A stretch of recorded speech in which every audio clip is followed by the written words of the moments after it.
ஜூலை மாதத்தில் 4வது வாரத்தில் இந்த சண்டே மன்னாவுக்கான கிருபைக்கு ஆண்டவருக்கு நன்றி செலுத்துகிறேன். ஸோ இந்த ஜூலை மந்தோட சீரீஸோட கடைசி எபிசோடு தான். ஓகே, ஸோ கடைசி வாரம் இது. ஸோ இந்த எபிசோடில் ஆண்டவர் கொடுத்த டாபிக் என்னன்னா, கிறிஸ்துவில் நாம் மகா ஜெயம் கொள்கிறவர்கள். ஸோ இன்னைக்கு டாபிக் என்னது? கிறிஸ்துவில் நாம் மகா ஜெயம் கொள்கிறவர்கள். More than conquerors. More than conquerors. கிறிஸ்துவில் நாம் மகா ஜெயம் கொள்கிறவர்கள். ஸோ இந்த வசனத்தை நான் எடுக்கும்போது அழகான வசனம் இருக்கு. ஸோ வசனத்தை வாசித்தா இதுக்கான அர்த்தத்தை சொல்கிறேன். அப்போ உங்களுக்கு ஈஸியாக புரியும். ஓகேயா? ஸோ எடுத்துக்கொள்ளலாம் வேதாமத்தில் ரோமர் 8ஆம் அதிகாரம் 37ஆம் வசனம் எடுத்துக்கொள்ளுங்க. ரோமர் 8ஆம் அதிகாரம் 37ஆம் வசனத்தில் அழகான வசனம் இருக்கு. தெரியாதவங்களுக்கு ஸ்க்ரீன் டிஸ்பிளே ஆகும். அதை பார்த்து நீங்கள் என்னோட சேர்த்து வாசிக்கலாம். ஓகேயா? ஸோ வாசியம் கேளுங்க. நம்மில் அன்பு கூறுகிறவர்களாலே இவைகள் எல்லாவற்றிலும் நாம் மகா ஜெயம் கொள்கிறவர்களாக இருக்கிறோம். நம்மில் அன்பு கூறுகிறவர்களாலே இவைகள் எல்லாவற்றிலும் நாம் மகா ஜெயம் கொள்கிறவர்களாக இருக்கிறோம். ஸோ இதான் இன்னைக்கூட மகா ஜெயம் கொள்கிறவர்களாய் இருக்கிறோம் கீவேர்ட். ஓகேயா? ஸோ ஃபர்ஸ்ட் வேர்ட் பார்க்க போகிறோம். நம்மில் அன்பு கூறுகிறவர்களாலே.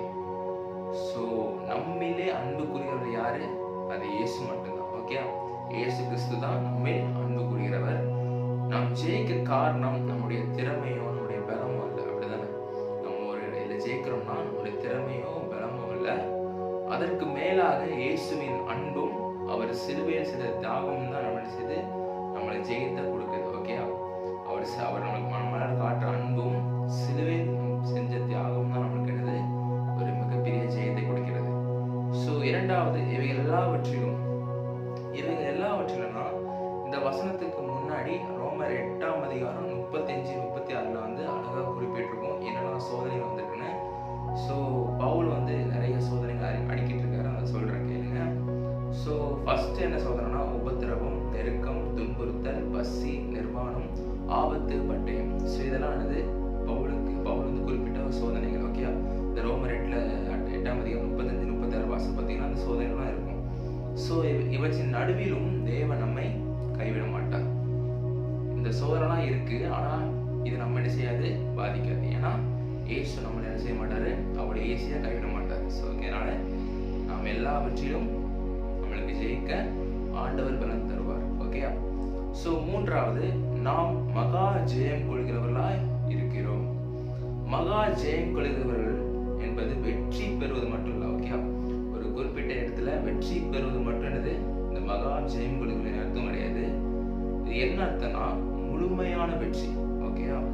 வெறும் வெற்றி இல்லை, முழுமையான வெற்றி அடைவதுதான் இந்த மகா ஜெயம் கொள்கிறவர். ஓகேயா? இயேசுவிடம் இருக்கும் விசுவாசி என்னென்ன குவாலிட்டி இருக்குமா, என்னென்ன குவாலிட்டிஸ் இருக்குமா? சோதனைகளால் தோற்கடிக்கப்பட்ட மாட்டார்கள். ஓகேயா? என்னதான் சோதனை வந்தாலும் அவங்க ஆண்டவரை விசுவாசிக்கும் போது அந்த சோதனைகளை ஈஸியாக அவங்க மேற்கொள்வாங்க. இரண்டாவது என்ன செய்வாங்கன்னா, துன்பங்கள் நம்பிக்கை இழக்க மாட்டார்கள். எத்தனையோ துன்பங்கள் வந்தாலும், என்னதான் துன்பங்கள் வந்தாலும் என்ன செய்ய மாட்டாங்க, அவங்க விசுவாசத்தை என்னைக்கு என்ன செய்வாங்க, இழக்க மாட்டாங்க. மூன்றாவது என்ன செய்ய மாட்டாங்கன்னா, தேவனுடைய கிருபையால் தொடர்ந்து முன்னேறுவாங்க. ஓகே, ஃபர்ஸ்ட் என்ன நினைச்சோம், சோதனைகளை அவங்க ஈஸியாக மேற்கொள்வாங்க. எப்போ இயேசு விசுவாசிக்கும் போது. ரெண்டாவது, என்னதான் துன்பங்கள் வந்தாலும் அவங்க விசுவாசத்தை ஒரு நாளும் இழக்க மாட்டாங்க. மூன்றாவது, தேவன் கொடுத்த கிருபையை தொடர்ந்து முன்னேறுவாங்க. ஓகேயா? இதெல்லாம் எப்போ ஆண்டவர் விசுவாசியா இருந்தா, விசுவாசத்துல வளர்ந்தா இதெல்லாம் நம்ம ஜெயிக்கலாம். ஓகேயா?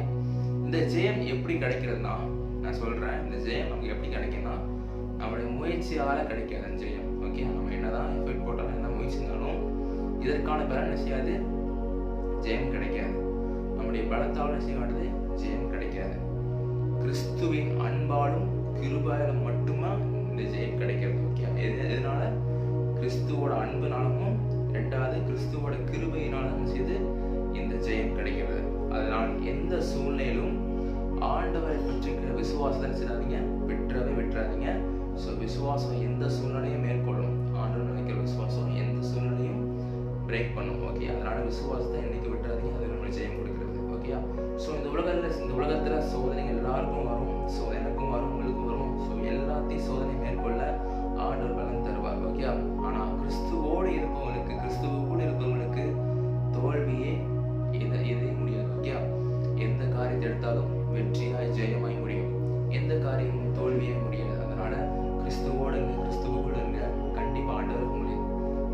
பாதையில் என்னைக்கு விடாம வெற்றியின் பாதையில் உங்களை முன்னேற்றி செல்வார். இதே மாதிரி அடுத்த எபிசோட சந்திக்கிறேன். அது வரைக்கும்